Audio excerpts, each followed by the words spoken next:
So, kaya Aslan, baka pwede mo kaming bigyan ng price range, lalo na sa napaka-mahuhulay mong king snakes. So, dito ang price range is 25 to 35,000. Yung mga tricolor natin yung pinakamamahal Which dito. is usual, no? Usual. Yeah, yung mga tricolor albino milk.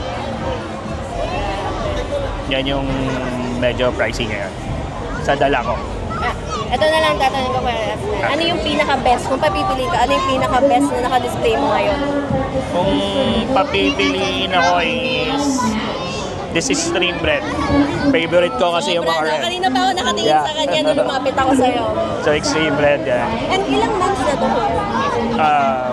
Yearling na to. So Yan, laki na. this year pwede na siguro siyang i-bromate for breeding. Yeah.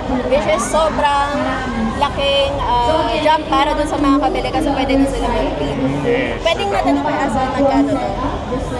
So ito holdback talaga pero kung may kukuha sa kanya Hold back talaga. 70k, yeah. Guys, sobrang ganda ng pagkaka-exhibit niya. I guess may polygenic trait siya, no? Ay, ay, ay. Kasi ang usual na albino sa houndnose, medyo madilaw lang talaga or orange. Yeah, so yellow lang talagang albino. So bihira kayong makakakita sa market na nakalabas na ganyan na, yearling na, ready to print. Ganyan pa kaganda yung kulay niya. Grabe, ang ganda.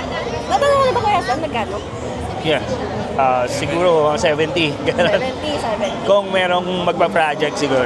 70. Yeah. Magandang price.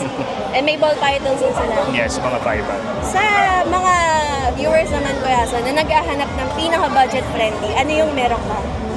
So, kung gusto nyo mag-upgrade, no? Medyo mura lang naman. So, mga albino king, meron tayo 15 to 20,000 lang naman. Yung mga calking natin. Yeah. Meron tayong mga male or female dyan. Yeah. Tapos, yung mga corn, pag gusto nila, medyo mababa lang naman. Yes, kasi ang corn snake medyo matagal at marami. Yes, meron na tayong mga palmetto, caramel. So, meron na tayong mga charcoal. Yan, blood red, five-sided. Okay, ayun. Thank you so much, Kuya Aslan. Okay, Maraming thank you, salamat thank sa you. time. Salamat. Na-miss ko sila, Kuya Aslan, kasi ito mga doon na. Madalang ka na, madalang na kita makita. Probinsyano na kasi kami. Thank you, Kuya Aslan. Thank you. Ayun nga pala, Kuya Aslan. Sa